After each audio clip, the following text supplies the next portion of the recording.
Allô. Donc bonjour à tous. Je m'appelle Benoît Durand, j'interviens avec Maximilien Moulin.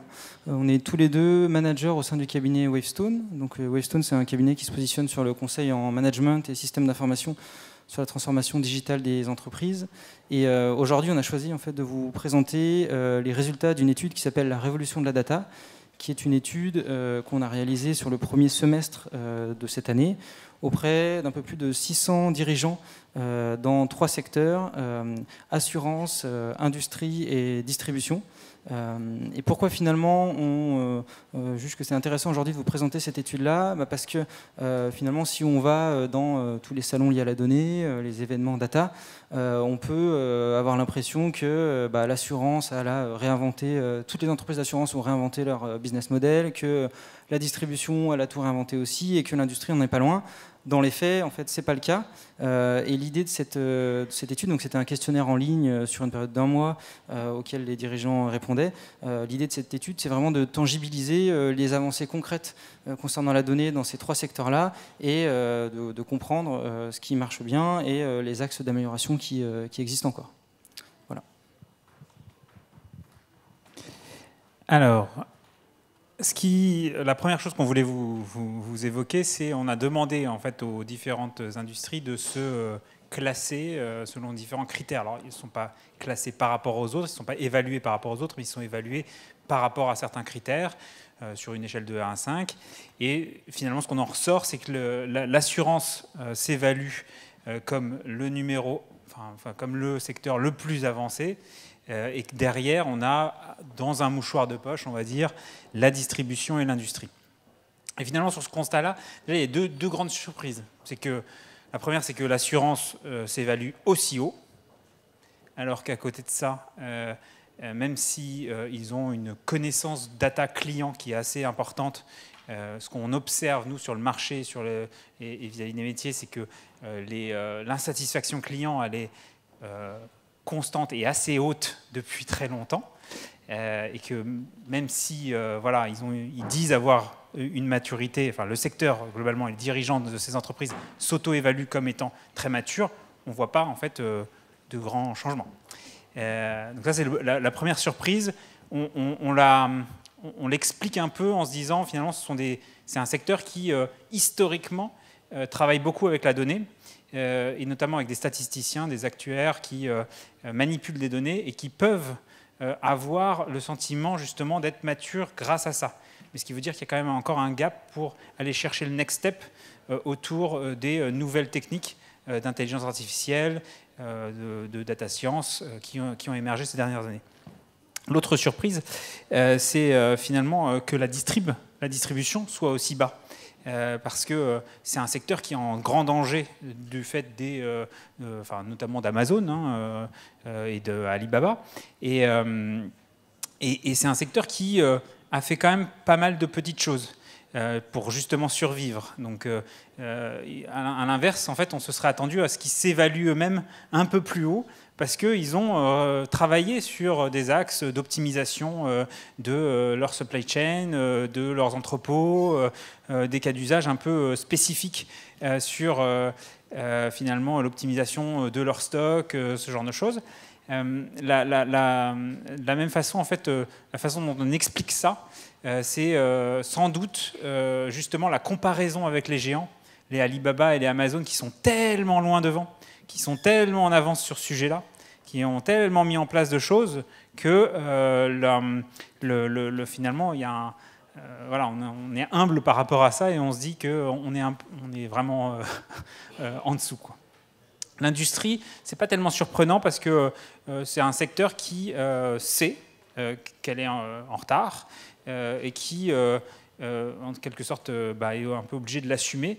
Après, c'est un secteur qui est intéressant parce qu'ils prennent vraiment le sujet, je dirais en fait le taureau par les cornes. Ils le prennent intelligemment parce qu'en fait, ils ont peu de marge et ils n'ont pas du coup de moyens d'investissement, et donc ils sont obligés de trouver des façons de dégager de la performance, dégager des marges pour investir dans ces nouvelles technologies et dans ces sujets de data. Donc Donc voilà un peu en introduction finalement les 3 secteurs qu'on a étudiés. L'assurance qui se voit en tête, mais qui a encore beaucoup de travail, notamment pour finalement s'orienter beaucoup plus client-centrique et pas marge-centrique.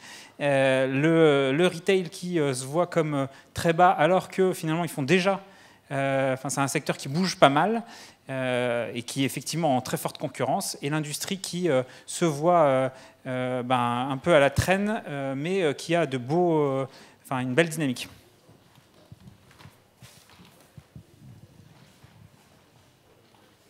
Donc, dans le cadre de cette étude, on a évidemment posé des questions autour de la collecte des données et de l'analyse qui en est faite.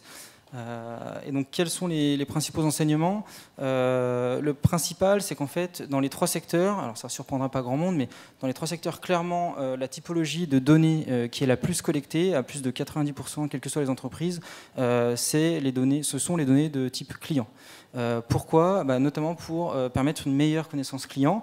Alors dans le secteur de l'assurance, par exemple, ça va s'illustrer par le fait d'être capable de proposer des moteurs de recommandation, de pouvoir faire de la tarification comportementale, de pouvoir proposer des produits et des services vraiment adaptés aux clients, et aussi le sujet du churn, et donc de la capacité à prévoir éventuellement la résiliation potentielle de certains assurés et l'éviter justement. Dans le secteur de la distribution, là ça va être des enjeux autour de la capacité à personnaliser la relation avec le client, identifier les bons canaux de contact en fonction des profils clients, et aussi améliorer, optimiser tout ce qui est retour sur investissement des campagnes marketing ciblées et la promotion. Dans l'industrie, c'est un secteur qui a pris conscience un tout petit peu plus tard des intérêts liés au fait de connaître ses clients, et qui travaille en ce moment sur la possibilité de mieux les connaître en les segmentant, et notamment dans une optique de meilleure prédiction des ventes. Le deuxième enjeu qui ressort dans le cadre de l'étude, c'est l'enjeu autour de la performance opérationnelle. Et ça, c'est vraiment un enjeu qui est prégnant pour l'industrie. Dans l'étude, le mot-clé supply chain est fortement ressorti pour ce secteur-là. De la même façon, il y a des enjeux autour de la capacité à automatiser potentiellement certaines tâches à faible valeur ajoutée, ou à réaliser de la supervision et de la maintenance prédictive. Sur le sujet de la maintenance prédictive, donc c'est un cas d'usage un peu automatique quand on parle de l'industrie. On l'a vu fonctionner chez certains de nos clients. Faut avoir en tête qu'il peut y avoir des limites. Ça ne fonctionne pas toujours très bien, ça dépend. En tout cas, il faut clairement avoir des données un historique de données suffisamment important et une qualité suffisante pour que les algorithmes de prédiction fonctionnent correctement. Voilà. Sur la distribution, on retrouve des enjeux potentiellement un peu similaires à l'industrie, dans la mesure où certaines des entreprises de ce secteur-là ont à gérer des stocks, des entrepôts. Et au niveau de l'assurance, là, on va avoir des enjeux aussi de performance opérationnelle dans les processus, par exemple pour potentiellement améliorer les processus métiers, ou être capable d'automatiser l'envoi de mails ciblés à certains clients.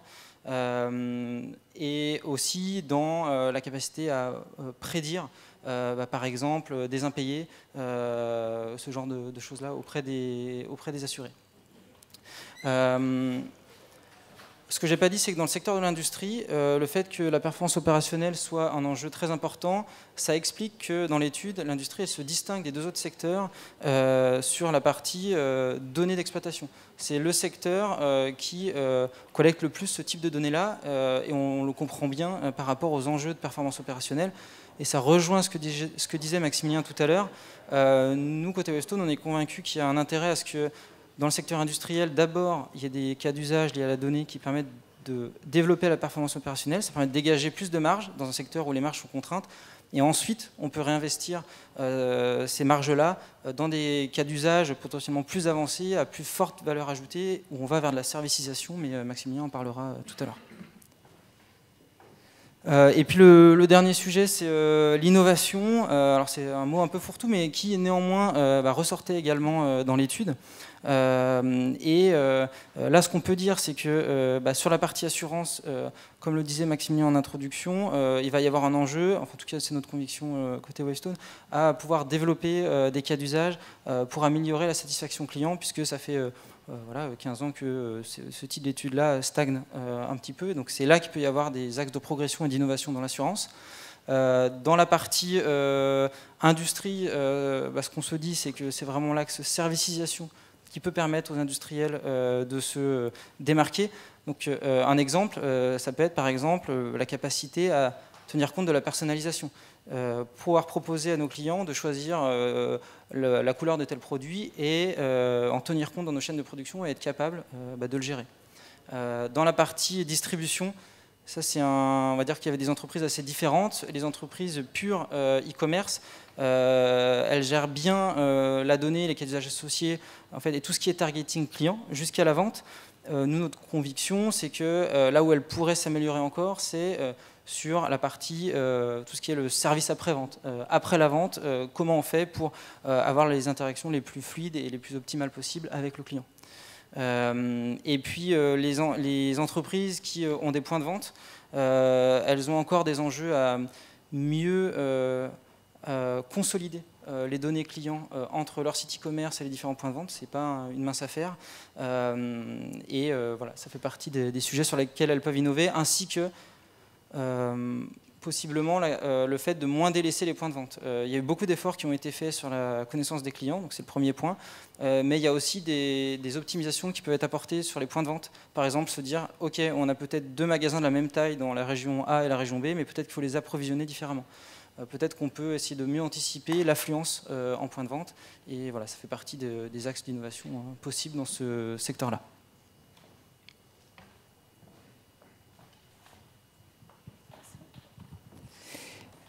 Dans les autres résultats de l'étude, finalement, on a un premier résultat qui est assez étonnant, si tu veux bien, c'est qu'un tiers des entreprises se sentent dépassées.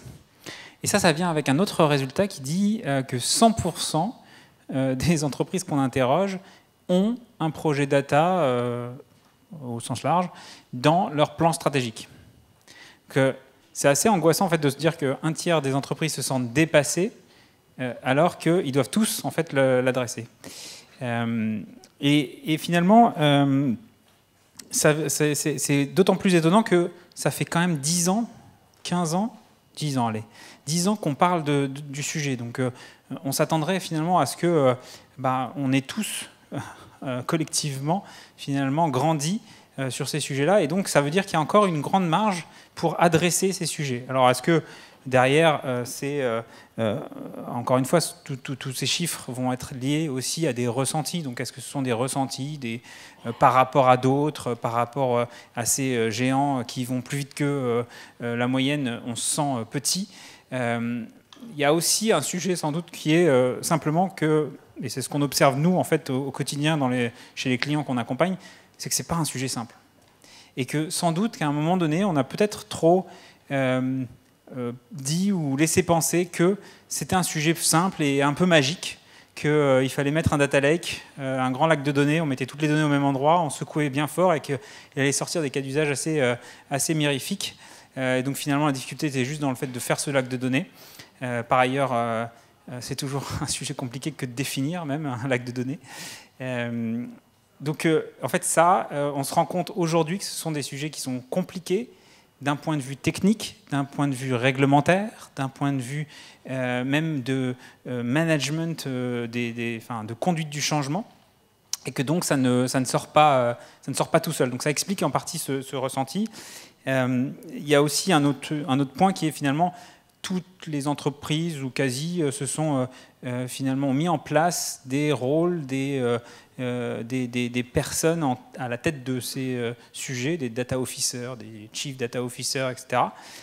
Mais finalement, ce sont des gens qui aujourd'hui ont encore assez peu de moyens. Donc on y reviendra sans doute dans le slide suivant, si je ne dis pas de bêtises, mais c'est aujourd'hui, en fait, ça peut expliquer aussi le fait que finalement les entreprises se sentent un peu démunies par rapport à tout ça. après, il y a un sujet finalement de stratégie par secteur. Et là, peut-être en quelques mots, sur la stratégie d'ensemble, ce qui est important, c'est il y a un sujet commun qui est de finalement mettre vraiment la donnée au cœur de la stratégie métier de l'entreprise. Et pas seulement comme quelque chose qui vient en plus, comme entre guillemets un gadget qu'on rajouterait. Si je prends l'exemple du secteur automobile, il ne s'agit pas là de faire une voiture et puis de rajouter un tableau de bord connecté. Il s'agit de repenser en fait en profondeur les process et les façons de faire son propre métier pour finalement derrière en fait sortir une vraie valeur. Et donc, alors si je prends le secteur de l'automobile, il a été bouleversé par des grands comme, par un Google, par un Tesla, par d'autres, qui prennent le sujet différemment, qui le prennent par l'angle technologique, et ensuite viennent sur le métier de l'entreprise. De la même façon, on peut se dire sur des secteurs comme l'assurance, on disait finalement attention à la stratégie du secteur assurantiel, il doit être de s'orienter vraiment client et finalement de supprimer tous les points de douleur qui font aujourd'hui partie du parcours client dans sa souscription qui est compliquée, on ne sait pas quoi choisir, on ne sait pas quelle option prendre, on ne sait pas finalement qu'est-ce qui nous couvrira le mieux, simplifier le parcours sinistre d'un client. De la même façon, j'ai un accident de voiture, derrière il y a de la paperasse, il y a des choses. Comment est-ce que je peux, avec finalement des sujets de données, simplifier tout ça ? Et ça, quand on fait l'exercice, et je l'ai fait chez un grand compte de l'assurance, il y a plein de choses à faire. On a recensé une centaine de cas d'usage possibles. Donc après, la question, c'est quel dispositif je mets en œuvre pour derrière délivrer ces cas d'usage et pas seulement faire des proof of concept qui font joli et on a une belle usine à POC, mais vraiment aller jusqu'à la mise en production. Il y a plusieurs clés par rapport à ça. On a construit pour ce client un Smart Lab, donc une petite équipe pluridisciplinaire qui mixe des data scientists, des métiers, des équipes du système d'information traditionnel pour être en mesure de délivrer ces proof of concept et aller jusqu'à l'industrialisation dans le SI parce qu'on a pensé en amont comment ça devait se dérouler, comment ça allait se passer, parce que c'est beau de faire des petits proof of concept, mais à chaque fois, on extrait de la donnée, on se dit « Ah tiens, on pourrait faire des choses magnifiques », mais derrière, en fait, la donnée n'est pas accessible, l'architecture du SI, elle est vieillissante, etc., etc. Et là, ce qu'on a pu voir, c'est que ça nous permet de lever des sujets bien avant et de se brancher à d'autres programmes de transformation qui sont dans la boutique, parce que, en l'occurrence, l'assurance à laquelle je pense, elle était en plein dans un programme de changement de son SI sinistre. Donc, ils étaient en train de revoir tout, finalement, le logiciel qu'ils utilisaient pour faire ça. Et donc, finalement, on peut se brancher à ça pour rajouter des choses et faire en sorte que le parcours de souscription du client il soit réellement simplifié. Donc ça, c'est un exemple sur le sujet de l'assurance. Sur le secteur de l'industrie, on a accompagné Keolis sur cette transformation. Ce que j'aime bien dans l'histoire de Keolis, c'est que finalement, la façon de prendre le sujet a été de dire j'ai envie de faire ça, j'ai envie de mettre la data au centre. J'ai pareil, quand on fait une première passe, finalement, on arrive toujours à peu près à une centaine de cas d'usage. C'est bizarre, mais je ne sais pas si c'est la limite maximum de notre cerveau. Mais en tout cas, on arrive toujours à peu près autour de cette centaine de cas d'usage. Puis finalement, une approche qui dit oui, mais j'ai pas de marge, en fait. J'ai pas de moyen d'investissement. Et donc, chaque euro que je dépense dans cette entité, dans ce petit lab, je veux le retrouver derrière en économie ou en nouveau chiffre d'affaires. Donc, avec cette logique de chaque euro dépensé, je veux le retrouver, donc avec ce ROI très court, ce qu'on a fait, c'est qu'on a fait un filtre sur les centaines de cas d'usage, on en a sorti une dizaine. Et on a commencé par des cas d'usage qui nous paraissaient simples d'accès. Et le premier cas d'usage un peu costaud qu'on a développé, c'était finalement de l'optimisation de stock de pièces de rechange pour éviter en fait des surcoûts liés à des réparations en urgence de bus on achète en urgence en fait la bonne pièce qui va bien parce que le bus est en panne, sauf que quand on achète en urgence, ça coûte beaucoup plus cher. Là, l'idée, c'était d'optimiser des stocks de pièces de rechange pour derrière en fait être capable de les acheter au meilleur prix et en masse. Et in fine, l'économie là-dessus, elle est de 2 millions d'euros par an. L'investissement pour faire le petit algorithme qui nous permet en fait de derrière prédire en fait les bons stocks au bon endroit, parce que la complexité d'un Keolis, c'est qu'ils sont sur tout le territoire, donc derrière les stocks ils sont pas en centrale, hein, ils sont un peu dispersés dans toute la France. C'est donc le petit investissement derrière pour faire cet algorithme-là coûtait à peine 200 000 euros. Donc 2 millions d'euros de résultats, entre guillemets, versus 200 000 euros d'investissement, ça nous donne une marge pour derrière aller chercher d'autres cas d'usage plus avancés et petit à petit aller finalement développer quelque chose d'assez costaud et réinventer son métier de l'intérieur. Souvent, j'ai quand même la question, et elle ressortait aussi dans l'étude, de comment est-ce que je finance tout ça, quoi. Donc ça, c'est l'industrie. Et donc dans la distribution, finalement, il y a un exemple que j'aime bien. Celui-là, on ne l'a pas accompagné, et j'aurais bien aimé. C'est aux États-Unis, le retailer Target. En gros, c'est des magasins low cost, type, je pousse le trait, mais type Aldi, Lidl et compagnie. Et eux, ils avaient un vrai sujet de se réinventer vis-à-vis de Amazon, quoi. Amazon était en train de leur manger leur marge assez durement. Et donc, ils ont eu une première stratégie qui a été de copier Amazon. Puisque c'est ça qui marche, on va faire ça. Et ça n'a pas du tout marché, évidemment. Et donc, ils ont changé l'équipe dirigeante. Et le nouveau dirigeant a décidé de réfléchir à une stratégie avec finalement ces atouts historiques. Qu'est-ce qui différencie Target du reste? Qu'est-ce qui fait la force de Target par rapport au reste? C'est ses magasins physiques. Par rapport à Amazon, c'est ses magasins physiques. Amazon en aura, mais pour l'instant, on n'en a pas encore beaucoup. Et donc, ils ont repensé finalement l'expérience utilisateur des clients au sein des magasins. Ils ont commencé par dire, en fait, nos clients, ils ont besoin qu'on les accompagne aussi dans les centres-villes, là où ils étaient que en banlieue, hein, comme tout low cost qui se respecte.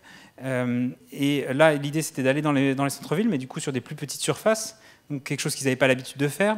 Il fallait réinventer un peu l'expérience dans ces surfaces-là aussi, avoir une part qui soit un petit peu plus événementielle, etc. Et donc la question, c'est comment est-ce que je fais pour à la fois combiner ce nouveau modèle et les habitudes de mes clients qui ont envie de trouver leurs produits disponibles quand ils arrivent dans mon magasin. Et donc là, ils ont utilisé des techniques, justement, ils ont utilisé la donnée pour finalement être en mesure à la fois de prédire les besoins des clients et aussi d'avoir des petits algorithmes qui permettent de trouver la bonne solution en fonction du client, en fonction de ce que je sais de ses habitudes, si le produit n'est pas disponible. Et donc pour l'un, ça va être on vous l'envoie à votre domicile. Pour l'autre, ça va être tiens, il est disponible à tel endroit et on vous le met à disposition et vous avez une file prioritaire pour aller le chercher, c'est à côté de chez vous, etc., etc. Ils ont pris aussi en compte, ils ont mis aussi en place des solutions qui permettent de détecter détecter les clients en fait quand ils entrent dans le magasin et être capable ensuite derrière d'adapter en fait les promotions qu'ils reçoivent. Donc ils reçoivent des petits SMS pour leur dire vous avez une promotion sur telle ou telle chose. Tout un tas de choses comme ça qui leur permettent de réinventer l'expérience du client avec de la donnée, en utilisant la donnée. Et tout ça se basant sur la stratégie globale de l'entreprise, qui est une stratégie qui s'appuie sur ses atouts historiques. Et ça, je trouve que c'est un bel exemple d'entreprise qui a réussi sa transformation. De la même façon, en France, on peut faire le parallèle avec La Poste, qui s'appuie sur ses postiers, qui décide de faire sa transformation avec ses postiers, et donc de dire qu'est-ce que je peux inventer comme nouvel service en utilisant la donnée pour aussi utiliser ma ressource, cette ressource-là, qui est un maillage en fait incroyable que personne n'a. En quelques mots, en fait, dans la valorisation, finalement, ce qui ressort de l'étude, c'est que les freins qui existent, ils sont encore de 3 ordres. Il y a finalement un premier frein qui est assez classique, qu'on entend partout, qui est la qualité de la donnée. Mais c'est important parce qu'on parle souvent de qualité de données sans avoir en tête que 80% du travail d'un data scientist, donc 80% du travail des équipes qui bossent sur les données, c'est le travail de mise en qualité des données. Vraiment, l'algorithme, ça représente 10% du temps. Hein. Les 80% du temps, c'est travailler sur la donnée, la comprendre, la mettre en qualité, enlever les doublons, enlever les données qui sont erronées, travailler avec les gens qui vont derrière la remettre en qualité de façon pérenne, etc., etc. Et ensuite, seulement, on peut appliquer un petit algorithme qui, finalement, va faire papa-maman avec quand on sait le paramétrer, quand on sait travailler dessus, quoi. Le deuxième frein, c'est la complexité architecturale, entre guillemets, du système d'information. C'est-à-dire en fait la complexité des systèmes d'information qu'on a mis en place au fil des années. Donc ça, c'est pas vraiment une surprise non plus, mais c'est bien de le rappeler. Et donc, c'est toujours ce sujet de comment est-ce que j'industrialise des cas d'usage que j'ai développés. Pour les industrialiser, j'ai besoin absolument de connaître mon système d'information et d'avoir les bonnes personnes autour de la table, architectes, pour réussir à intégrer ce que j'ai développé. Et le dernier point, c'est la formation. La formation et les compétences des gens qui manipulent la donnée. Et ça, je vais te laisser... Donc, un dernier point autour de la gouvernance des données. Donc, pour rappel, quand on parle de gouvernance des données, on parle de quoi? On parle des rôles, c'est-à-dire quels sont au sein de l'entreprise les rôles que je souhaite faire incarner, par exemple Chief Data Officer, par exemple responsable de données, intendant de la donnée. C'est un sujet aussi d'organisation. Ces rôles-là, dans quelle direction je les incarne et à quel niveau? Et c'est aussi un sujet principe, processus. Principe, c'est-à-dire... sur quels grands principes clés je souhaite communiquer et acculturer mes collaborateurs pour les sensibiliser sur l'importance de mieux exploiter mes données. Et puis les processus, là l'idée ça va être de se dire qu'on formalise si besoin les processus indispensables au cas d'usage data prioritaire.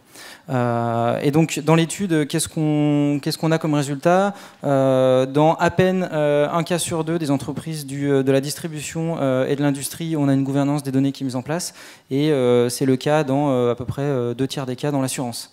Donc au-delà de ces chiffres assez quantitatifs, ce qu'on remarque nous, c'est que l'assurance, elle se distingue par le fait que la gouvernance des données, elle est souvent sponsorisée à un niveau assez haut et régulièrement au niveau direction. Alors pourquoi? Parce qu'en fait, souvent, le Chief Data Officer, donc qui est la personne qui définit la stratégie de la donnée au sein de l'entreprise, dans le secteur assurance, cette personne-là, elle vient souvent des directions actuariat, donc la direction qui identifie et calcule les risques. Et cette direction-là, historiquement, elle est assez proche de la direction générale. Et donc ça, c'est un levier extrêmement intéressant, puisque ça permet d'avoir accès à la direction générale, si besoin est, quand il y a des arbitrages à faire. Et typiquement, il y a 3 points sur lesquels on souhaite insister. Hein. C'est que le premier, c'est que la gouvernance des données, ça doit vraiment être traité au bon niveau. Et quand on dit au bon niveau, assez souvent, ça veut dire jusqu'au niveau COMEX. Pourquoi? Parce que assez souvent, dans les limitations qu'on peut avoir, si je donne un exemple, on va avoir la direction 1 qui a besoin des données de la direction 2. Sauf que pour que son cas d'usage fonctionne bien, les données de la direction 2 doivent être de telle qualité. Si ce n'est pas le cas, comment on fait? Et si le Chief Data Officer ou si le Data Owner il est un peu trop bas dans les niveaux plus opérationnels, c'est pas lui qui va arriver à, en tout cas c'est très rarement le cas, il va pas forcément arriver à convaincre le directeur métier numéro 2 de faire en sorte que ces équipes produisent des données de meilleure qualité par rapport au cas d'usage envisagé. Et c'est là où du coup c'est vraiment important de positionner la gouvernance des données au bon niveau. Et vraiment ce qu'on constate nous, c'est que si c'est pas le cas, souvent on a rien traité d'un point de vue données au sein de l'entreprise. Juste ce que j'ai pas dit, c'est que j'ai parlé un peu de l'assurance. La distribution se situe un peu au milieu entre les deux secteurs. En fait, c'est un secteur où la direction marketing historiquement a quand même l'habitude de traiter les données clients, donc il y a eu des cas d'usage qui se sont développés autour de ça, et donc une gouvernance de la donnée plus ou moins aboutie qui a émergé. À l'inverse, dans le secteur de l'industrie, là on a moins fréquemment des CDO qui sont nommés et plus globalement moins fréquemment une gouvernance des données qui est établie. Un autre point important, pragmatisme. En fait, le sujet de gouvernance de la donnée, ça peut être assez rapidement considéré comme très conceptuel ou abstrait. Et c'est pour ça qu'on insiste vraiment sur la nécessité d'être concret. Donc être concret, ça veut dire quoi? Ça veut dire plutôt raisonner par cas d'usage et se dire, voilà, ce cas d'usage-là, il permet par exemple de débloquer un point de douleur qu'on a, si je prends l'industrie, sur telle ligne de production. Bon, du coup, avançons là-dessus et on en profite autour de ce cas d'usage pour instancier les grands principes, les rôles qu'on a définis dans le cadre de la gouvernance de la donnée. Donc, clairement, c'est indispensable que chaque entreprise définisse ses ambitions autour de la donnée, et notamment ses enjeux clés pour son cœur de métier. Mais par contre, une fois qu'on a fait ça, il ne faut pas rester dans une vision uniquement top-down, sinon on n'embarque pas les gens, on n'arrive pas à faire avancer le sujet, et donc il faut vraiment être pragmatique et pas rester dans l'incantatoire. Et le dernier point, conduite du changement, donc Maximilien en parlait à la fin tout à l'heure. En fait, dans l'étude, c'est assez intéressant parce que les 3 secteurs identifient le sujet formation et compétences comme un des sujets sur lesquels ils mettent des investissements en termes de temps ou financiers. Et en même temps, ça fait aussi partie dans les 3 secteurs d'un des 5 points, des 5 freins qui sont identifiés pour aller encore plus loin dans la valorisation des données. Du coup, le constat, c'est que des efforts sont faits, mais il faut continuer à en faire pour aller plus loin dans l'acculturation et la mise en place de la gouvernance des données. Et pour conclure, le dernier chiffre qu'on a jugé intéressant de citer, c'est dans le cadre de l'étude, finalement, on voit que l'assurance, les 3 secteurs considèrent que certes il y a des efforts qui sont faits, mais qu'on peut aller encore plus loin dans la valorisation des données. Donc ça veut dire qu'il faut continuer à faire des efforts dans la mise en place d'une gouvernance des données, et c'est plus marqué dans la distribution et l'industrie. Ce qui est assez logique, vu que ce sont les 2 secteurs dans lesquels il y a une gouvernance des données qui est moins systématiquement mise en place. Voilà, du coup on s'arrête là. Il y a dispo 6 questions, mais je ne pense pas qu'on aura le temps vu qu'il y a une autre conférence qui s'enchaîne juste après. Merci.